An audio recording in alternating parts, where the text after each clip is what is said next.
Bueno, hoy vamos a revisitar, porque creo que somos casi todos medio viejos en la iglesia, así hoy vamos a visitar o revisitar una historia bastante conocida en la Biblia. Y algunos más que otros, ¿no? Pero es una historia que hacemos mucha referencia en el momento que cuando oramos por la ofrenda, o como dijo la pastora, que también como que damos gracias y pedimos al Señor que multiplique el dinero, el gas, lo que tengamos, ¿sí? Hasta cobrar el cheque o lo que sea, ¿no? Pero en esa petición de multiplicar, ¿sí? Ese viene de una historia de la Biblia y es una de las pocas historias que se encuentra en todos los 4 evangelios que viste en la Biblia. Tenemos a Mateo, Marcos, Lucas y Juan, que son los 4 evangelios que nos cuentan la historia de la vida de Jesús. Y es como aquí, podemos leer 4 diarios, y los 4 diarios nos cuentan la misma historia, pero también cada autor, cada escritor cuenta según su experiencia, lo que ha visto, lo que ha conocido, su punto de vista. Y por eso los evangelios tienen mucho en común, pero también hay muchas historias que se encuentran en uno y no en otro.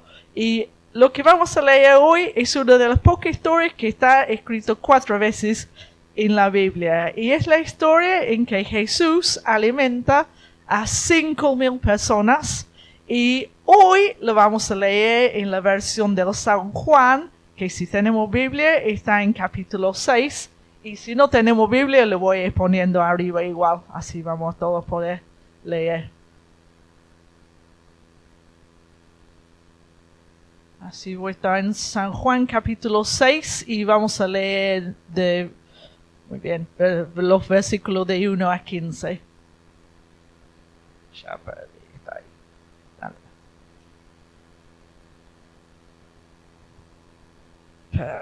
Perfecto. Amén. Muy bien.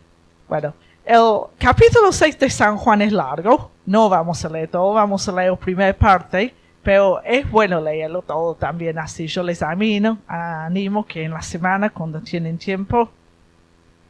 Aquí estamos. Ok. Dice así. Después de eso, esto fue Jesús a la otra orilla del mar de Galilea. No se asusten que hay varias versiones de la Biblia. La Biblia nuestra es una traducción. Fue escrito en griego. No hay nadie aquí leyendo en griego. Y hay varias versiones de la traducción. Tienen un cambio de orden de palabras, pero todos cuentan la misma historia, ¿no? Así, a lo mejor mi versión no es lo mismo de todos. Pero dice así. Después de esto, fue Jesús a la otra orilla del mar de Galilea, o sea, de Tiberias. Y lo seguía una gran multitud, porque veían las señales que hacía en los enfermos. Jesús subió a un monte y se sentó ahí con sus discípulos. Seguimos una más. Estaba cerca la Pascua, la fiesta de los judíos. Cuando Jesús alzó los ojos y vio que se le acercaba una gran multitud, le dijo a Felipe: ¿de dónde compraremos pan para que coman estos? Un montón. Seguimos una más. Pero decía esto para probarle a Felipe, porque Jesús sabía lo que iba a hacer. Felipe le respondió: ni con el pan comprado con el salario de más de 6 meses. Hay algunas versiones que dice un monto de dinero, pero se dice que ese monto de dinero era equivalente de un sueldo de 6 meses, o sea, un dinerazo. Bastaría para que cada uno de ellos reciba un poco más. Uno de sus discípulos, Andrés, el hermano de Simón Pedro, le dijo: aquí hay un muchacho que tiene 5 panes de cebada y 2 pescaditos. ¿Pero qué es esto para tantos? Entonces Jesús dijo: hagan recostar a la gente como si estuviera en la mesa. Y eso estamos bien. Había mucha hierba en aquel lugar. Se recostaron pues como 5,000 hombres. Entonces Jesús tomó los panes y, habiendo dado gracias, le repartió entre los que estaban recostados. De igual manera repartió de los pescados cuanto querían. Y seguimos uno más. Cuando fueron saciados, dijo a sus discípulos: recojan los pedazos que han quedado para que no se pierda nada. Recogieron pues y llenaron 12 canastas de pedazos de los 5 panes de cebada que, y ahí no me entraba, sobraron a los que habían comido. Amén. Entonces, cuando los hombres vieron la señal que Jesús había hecho, decían: verdaderamente este es el profeta que ha de venir al mundo. Último versículo, dice versículo 15, uno más, ahí está. Como Jesús entendió que iban a venir para tomarlo por la fuerza y hacerlo rey, se retiró de nuevo al monte él solo. Quedamos aquí. A mí me encanta el Evangelio de Juan. Es mi preferido de los 4 evangelios. Y yo creo que es porque yo soy estudiante de literatura y Juan, como obra de literatura, es arte, es puro arte. Y yo creo que para valorarlo, para apreciarlo, hay que leerlo en grande. Hay que leer un parte, un capítulo, una historia completa. Porque muchas veces tomamos una frase, un versículo, una promesa y perdemos lo que es la cuadra, la obra de arte. Bueno, también cuando leemos el Evangelio de Juan, tenemos que siempre tomar en cuenta el propósito por el que fue escrito. Y Juan mismo es muy bueno porque él nos explicó su propósito en capítulo 20. Es un solo versículo que le voy a poner aquí. Versículo 1 más. Eso. Es en capítulo 20, versículo 31. Dice así: pero estas cosas han sido escritas para que ustedes crean que Jesús es el Cristo, el Hijo de Dios, y para que creyendo tengan vida en su nombre. Entonces, amén. Entonces, cuando vamos a una historia, un pasaje, el pasaje de hoy, tenemos que preguntar: ¿cuáles son las pistas que Juan nos da acerca de Jesús para ayudarnos a eso, a creer en Él y tener vida en su nombre? Y como dije, Juan es un genio de literatura. Y entonces yo dibujé un poco el pasaje de Juan como una obra de arte, en realidad, una obra de literatura. Y si hacemos una más, ahí está. Bueno, vamos a empezar. Porque arriba del cuadro, al principio del pasaje, Juan nos cuenta que Jesús subió a un monte. Y también al final de este pasaje dice que Jesús vuelve a subir un monte. Entonces tenemos el monte que nos da como un marco que contiene la historia. Ahora vamos a empezar a llenarlo un poco. También uno más. Arriba y abajo, en este cuadro, tenemos a la gente. Si vemos al pasaje, este tema aparece también al principio y al final del relato. ¿Sí? Dice que la multitud ven las señales que Jesús iba haciendo, aunque vamos a ver que tampoco entendían mucho de eso, pero sí venían. Y destacado en medio de la historia, como el arte, uno más Martín, eso, tenemos el milagro en que Jesús multiplicó 5 pancitos y 2 pescaditos para alimentar a 5,000 personas. Y claro que a la gente le va a dejar preguntando: ¿quién es esto que haga estas cosas como nadie más? Pero también, escondidito en el medio de esta historia, hay una pista súper chiquita que se puede pasar de largo, pero me parece importantísimo, que dice así, uno más, en versículo 6. Es eso, es parte de un versículo. Es el momento en que Jesús pregunta a Felipe: ¿qué vamos a hacer para dar de comer a tanta gente? Y en realidad él está haciendo una pregunta retórica, porque pregunta a Felipe, pero dice versículo 6, Jesús sabía lo que iba a hacer. Entonces yo lo voy a poner eso en medio de mi esquema y ahora vamos a ver por qué me parece que es tan importante. Pensamos, nosotros rebobinamos 2000 años atrás, hacemos que estamos ahí. Esta gente, en este lugar, en este tiempo, tanto los 12 discípulos como Jesús, como la multitud, eran todos buenos judíos. Y como buenos judíos, conocían a las historias de sus escrituras, no tanto como los creyentes de hoy, porque somos algunos un desastre. Pero esta gente sí conocían a sus escrituras. ¿Cuáles son las escrituras de los judíos? Lo que nosotros hoy conocemos como nuestro Antiguo Testamento, ¿sí? El Primer Testamento todavía no estaba escrito porque Jesús estaba vivo y nadie todavía estaba escribiendo eso. Entonces su Biblia era de Génesis en adelante hasta la parte donde nosotros tenemos la página en blanco, ¿sí? Y entonces, para entender cómo esa gente habían vivido esa historia de hoy, vamos a hacer un breve recorrido a 2 historitas en el Antiguo Testamento, que no vamos a leer todo, porque vamos a hacer rápido. Pero yo primero, en 2 Reyes 4, encuentro que hay un pequeño relato del profeta Eliseo, donde había un tiempo de sequía, no llovía, la gente no podía sembrar, tenían hambre, y cuenta en ese momento que vino un hombre con 20 panes de cebada. Y el profeta Eliseo dijo a este hombre, da a la gente para que coma.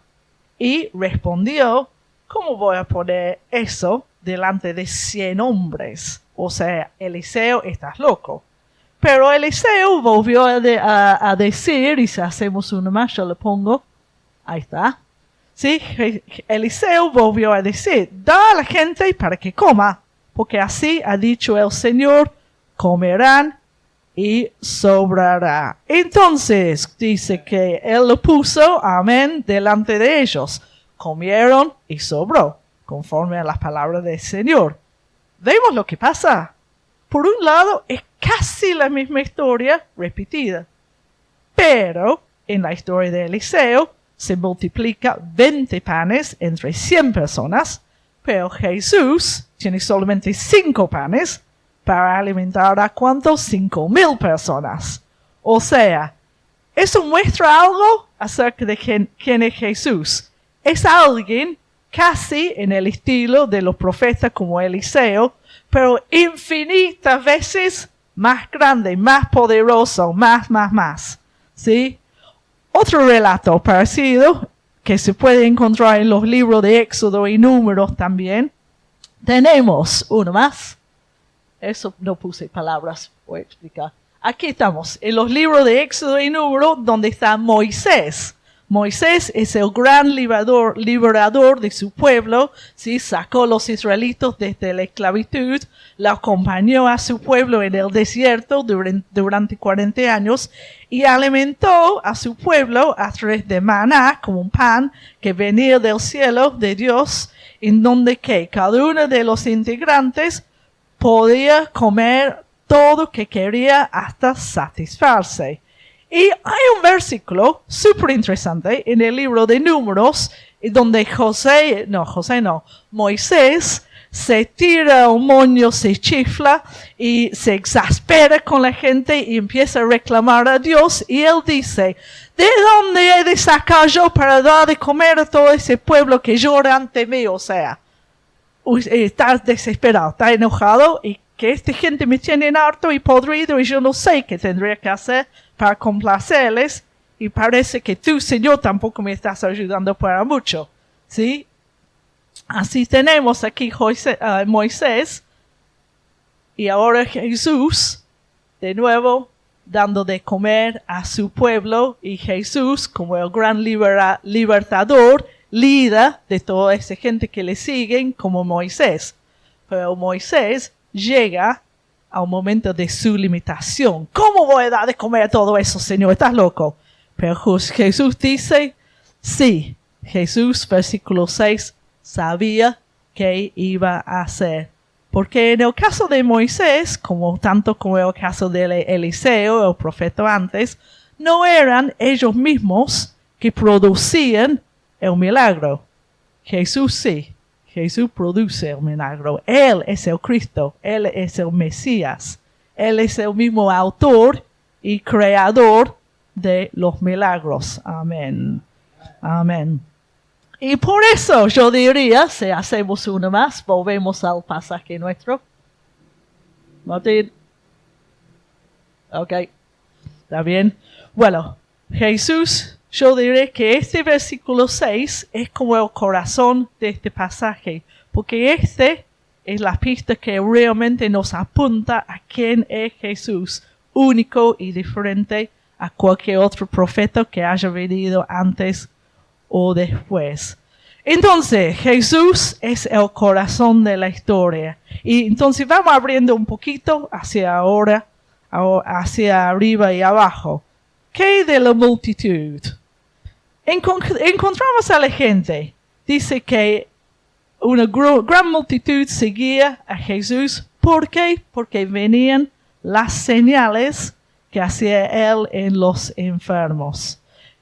¿Qué es lo que a ellos particularmente les llamaba atención?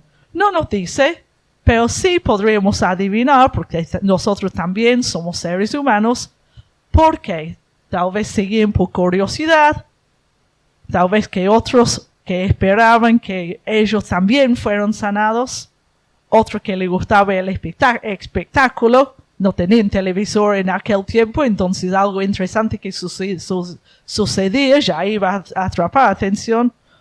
Otros en búsqueda de la emoción. Pero yo estoy seguro que ellos no entendían de qué se trataba todo eso.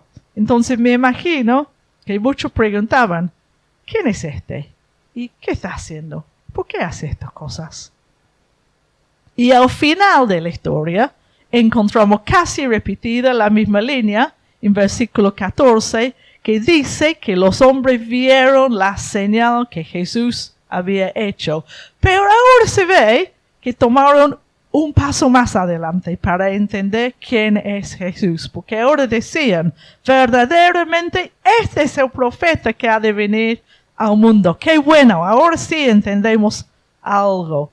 Vamos creciendo, ¿sí? La curiosidad que tenía al principio del capítulo, ahora ha tomado un poco más y ya es un poco más que curiosidad, ¿sí? Reconoce a Jesús como profeta que ellos estaban esperando. Sin embargo, tampoco no entendían. Seguimos leyendo versículo 15. Nos dice, Jesús entendió que iban a venir para tomarlo por la fuerza y hacerlo rey. Y se retiró de nuevo al monte él solo. El último diapositivo creo que es este. Ahí está. Ahí está. Bueno, o sea, progresaron. Claro que sí progresaron. Pero todavía están intentando moldear a Jesús para que él entrara a sus esquemas, lo que quieren ellos, su forma de entender el mundo. Este es el profeta. Entonces va a ser así, así, así, como nosotros quisiéramos. Ese entendimiento, sí entendieron, pero ese entendimiento limitado, es fe hasta cierto punto, mezclado con todas las motivaciones mixtas, las emociones, los deseos de cualquier ser humano como nosotros. Porque nosotros también somos un poco así, ¿no? Nosotros también tenemos un montón de motivos que nos lleva a buscar a Jesús. También somos curiosos. También nos gusta el espectáculo. ¿Quién no? También estamos buscando la solución de nuestros problemas. Y no está mal hacerlo. Quiero un milagro que me va a arreglar la vida. ¿Quién no? Sentirme a alguien. Que me escuchen, que me prestan atención, que reconozcan a mí como autoridad en una iglesia.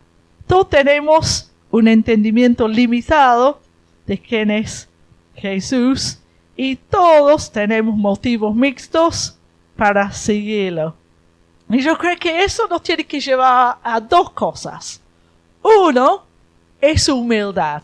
Porque por más que pensamos que hemos llegado, que hoy tomo un paso de fe, que hoy yo estoy aprendiendo, que estoy creciendo, que hoy sé todo, no hay nadie aquí que sabemos todo, ¿sí? Entonces, un poco de humildad que a lo mejor sí voy creciendo, voy aprendiendo. Claro que sí, gloria a Dios, pero no he llegado y no voy a llegar porque eso es un proceso de toda la vida y eso requiere un poco a veces humildad para decir que yo también estoy en proceso.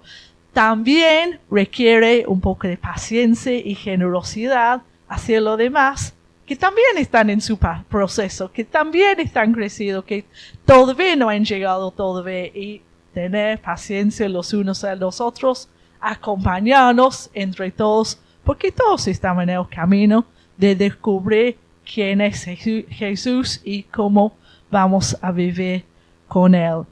Y Jesús sabe eso. Gracias por el amén. Sí, el mismo Jesús que sabía que iba a hacer en versículo 6 para solucionar su situación con esta gente, hoy también sabe todo, sigue sabiendo todo. Sabe nuestras limitaciones. Sabe que todavía nos faltan unos cuantos capítulos para llegar a un pleno entendimiento y una comunión completa con Él.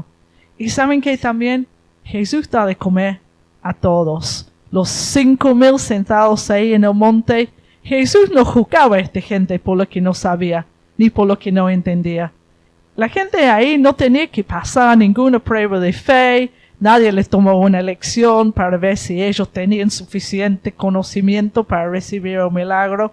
¿Sí? No, el simple hecho de que estaban ahí siguiendo a Él fue suficiente para que Jesús le tuviera compasión. Alimentaba a todos por igual. Y yo creo que hoy también Jesús, el Cristo, el Mesías, nuestro Señor, nos conoce bien a todos, sigue orando por su pueblo desde este monte, sigue dando de comer a su pueblo y festeja también cuando nosotros tomamos un paso más en nuestro viaje de conocimiento y entendimiento de la fe. Amén. Gracias.